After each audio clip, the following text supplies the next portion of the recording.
One thing I was thinking about, it just popped in my mind as I was sitting here on this, is for aspiring police officers, is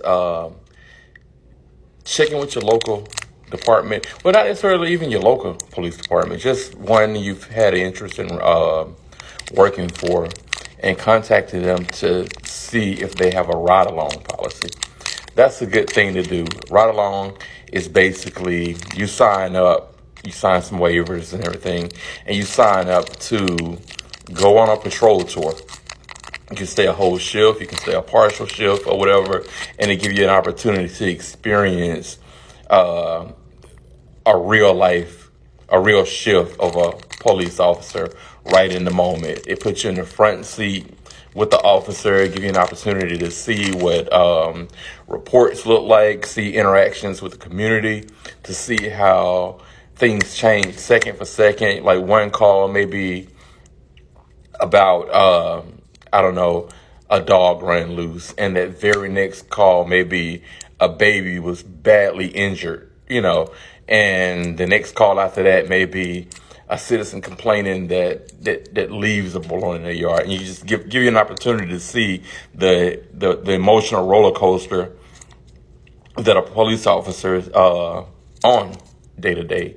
But I think that's a very good thing it's not even just a good thing for aspiring police officers. It's a good thing for anybody, period, who's just curious or want a genuine, basic understanding of the day of a life of a police officer. And if anybody did have an interest in doing a ride along, like I said, contact a police department of interest and see if they have a ride along program.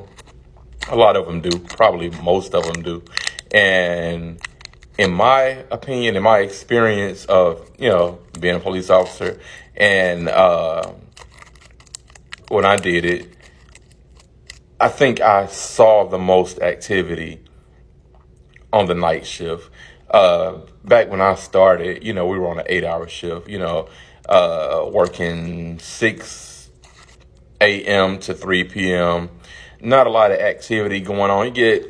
You can have a healthy call volume during that time period, but things change with the night.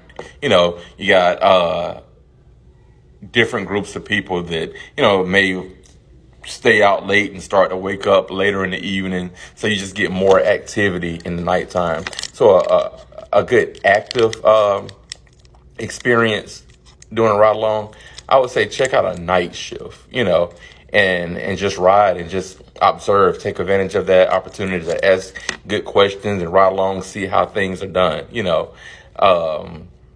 For anybody that don't know, I keep saying ride along. It's basically, like I said, you go to a police department or precinct and say, hey, I want to sign up to be a ride along.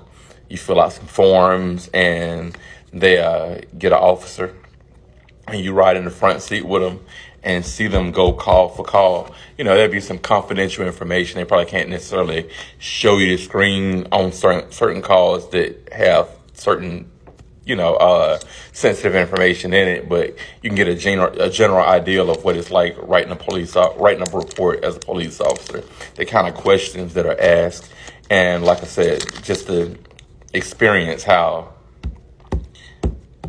no two calls are really the same. Even if two calls, you going on domestic violence calls back to back.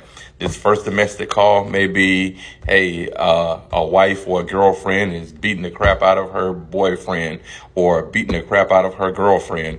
This next domestic violence call may be a parent into it with a child. Just it's all over the place. You just never know what you're gonna get next, and sometimes it is a challenge to maintain that professionalism from call to call. It takes practice, it takes effort, for some, and I guess some others it just come natural.